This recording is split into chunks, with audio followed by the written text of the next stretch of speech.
The truth is, over the past 3 or 4 decades, I've spent a fair amount of time trying to avoid the notion that I grew up in this really small Mennonite town in central Kansas.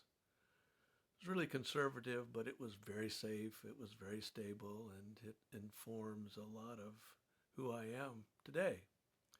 I left there when I was 18, never went back except to visit occasionally. Now that both of my parents are deceased, I probably won't go back again. But it was a meaningful thing.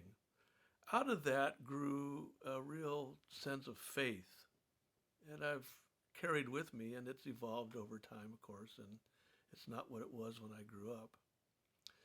Again, a few decades ago, when I was going through a particularly difficult time, a pastor friend of mine gave me a book of prayers.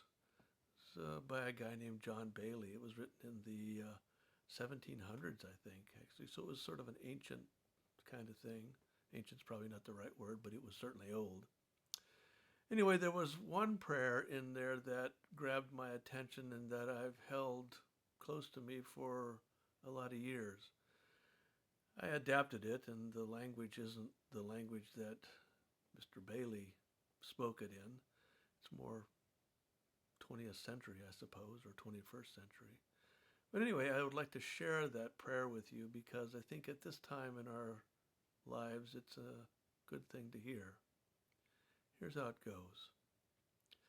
Almighty God, out of your infinite wisdom, you have ordained that I should live my life within these narrow bounds of time and circumstance. Let me go forth into the world with a brave and trustful heart. It has pleased you to withhold from me a perfect knowledge. Therefore deny me not the grace of faith, by which I may lay hold of things unseen. You have given me little power to mold things to my own desire. Therefore use your omnipotence to bring your desires to pass within me. You have willed that through labor and pain I should walk the upward way. Be my fellow traveler as I go. When you call me to go through the dark valley, let me not persuade myself that I know a way around. Amen. The thing I really like about that prayer is that it doesn't dodge the truth of life. It speaks very clearly to the limits that we live within. It also speaks very clearly to the possibility of knowing things beyond our limits. So I'd like for you to think about it. If you'd like for me to send you a copy of it, I'd be happy to do that. All you have to do is request it. But I'm particularly drawn to that last line.